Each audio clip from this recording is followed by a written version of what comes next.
And the moral of the story, never give up, never surrender.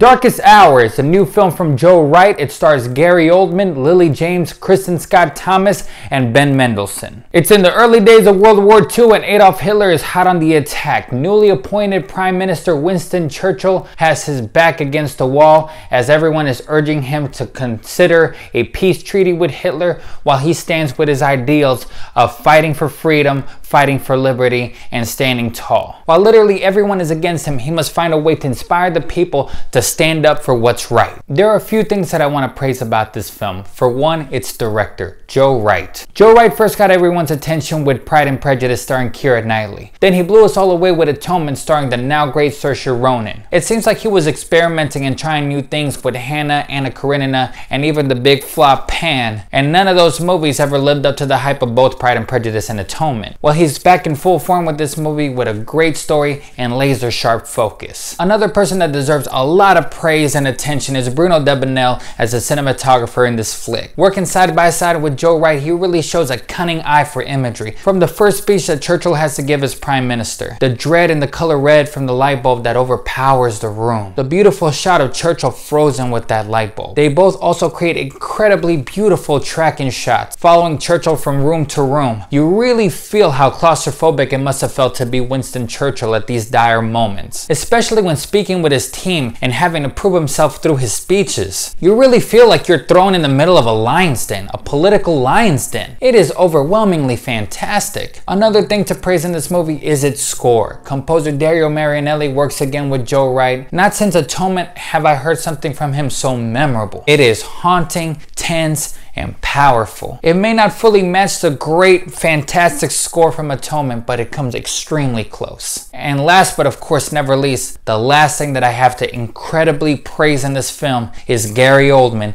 as Winston Churchill. This dude knocks it out of the park again with another chameleon-like performance. The makeup work that they did for Churchill in this flick is the best makeup work I have seen all year. It definitely deserves the Oscar because it is the most realistic makeup work I have seen, from changing someone like Gary Oldman to an old Winston Churchill. That's just believable. You literally forget that that's Gary Oldman in the flick. From the way he walks, to the way he talks, from the way he's charming with his family, to the way he's incredibly defensive for the right thing with his naysayers. Gary Oldman walks away completely with this movie. He's the only person that you'll end up talking about as far as performance in this flick. This is literally the Gary Oldman show through and through. And well deserved. He deserves every praise for the performance that he did here because he literally disappears in the character. Now I have to say, this would be a great double feature to watch next to Dunkirk. While Dunkirk shows you the war in the battlefield, Darkest Hour shows you the war behind the scene. Winston Churchill, with his back literally against the wall, has to desperately find a way to save the men at Dunkirk, while everyone around him is telling him to surrender to Hitler and that he'll go soft on them. Him knowing full damn well that no monster like Hitler is ever gonna go soft on them. And what would it mean to give up everything that they stand for as people, as independents, as free people? This movie has a lot to say about the moral standards of a human being and what it is to stand up for them, no matter what political side you're on. Ugh.